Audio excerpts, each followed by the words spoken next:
17 ऑगस्टला सूर्याचं राशी परिवर्तन झालेलं आहे. ते लिओ राशीमध्ये म्हणजे सिंह राशीमध्ये गेलेले आहे. जेव्हा ते स्वतःच्या राशीमध्ये जातात तेव्हा काय परिणाम देतात, काय घटना घडणार आहेत याबद्दल मी तुम्हाला आज सांगणार आहे.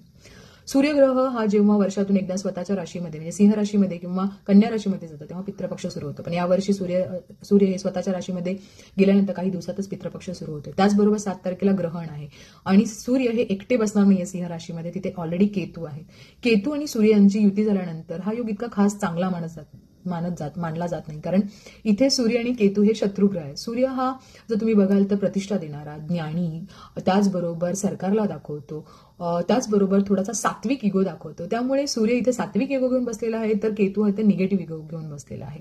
त्यामुळे जेव्हा या दोघांची युती होते किंवा कुणाच्याही पत्रिकेमध्ये सूर्य केतू जर युती असेल तर खूप वेळा तुम्ही असं बघाल की त्या लोकांना ना जर ते धार्मिक नसतील किंवा फक्त स्वार्थी भावनेने आणि पैशासाठी काम करत असतील तर नक्कीच त्यांना खूप त्रास होतो, कारण नेहमी त्यांना ग्रीडी भावना असते. त्यामुळे स्ट्रेस, खूप सारा टेन्शन, मानसिक त्रास या सगळ्या गोष्टी त्यांना पाहाव्या लागतात. जेवढे तुम्ही आध्यात्मिक व्हाल, जेवढे तुम्ही थोडेसे परोपकारी व्हाल किंवा चांगल्या गोष्टी कराल आणि जास्त ग्रीडी नाही होणार यासाठी केलं तरच तुमच्यासाठी चांगलं आहे. आता सूर्यराशीमध्ये 3 नक्षत्र येतात. ते असत मघा नक्षत्र एक आहे, पूर्वा फाल्गुनी आहे आणि उत्तर फाल्गुनी. तर पूर्वा फाल्गुनी, उत्तरा फाल्गुनी आणि मघाचे देवता कोण आहेत? मघाचे देवता आहेत पितृदेवता, पूर्वा फाल्गुनीचे आहेत भग आणि उत्तरा फाल्गुनीचे आहेत आर्यमा. हे देव जे आहेत हे पितृ योगातील सगळ्यात महत्वाचे देव मानले जातात. त्याचबरोबर पितृपक्षही सुरू होते, त्यामुळे पित्रांची आराधना करणं हे गरजेचंच आहे. आता काही जण करत नसतील पण त्यांनी महत्वाचं आहे ही करा, कारण तुम्ही बघाल जसं सरकारला सूर्य ग्रह दाखवतो तर तुम्ही न्यूज सुद्धा ऐकली असेल, काही मोठमोठे पदावरून दुसरे मोठमोठे अधिकारी गव्हर्नमेंटमध्ये चेंज झालेले तुम्ही बघितले असाल, किंवा खूप वेळा असं होईल की इगोस्टिक गोष्टी राजकारणामध्ये आपण पाहू. त्याचबरोबर खूप सारा पाऊस पडणे किंवा तुम्ही ट्रॅव्हल करताना खूप सांभाळून करा, कारण 2025ची बेरीज आपण 9 बघितलेली आहेत, पुढचा महिना सुद्धा 9 आहे.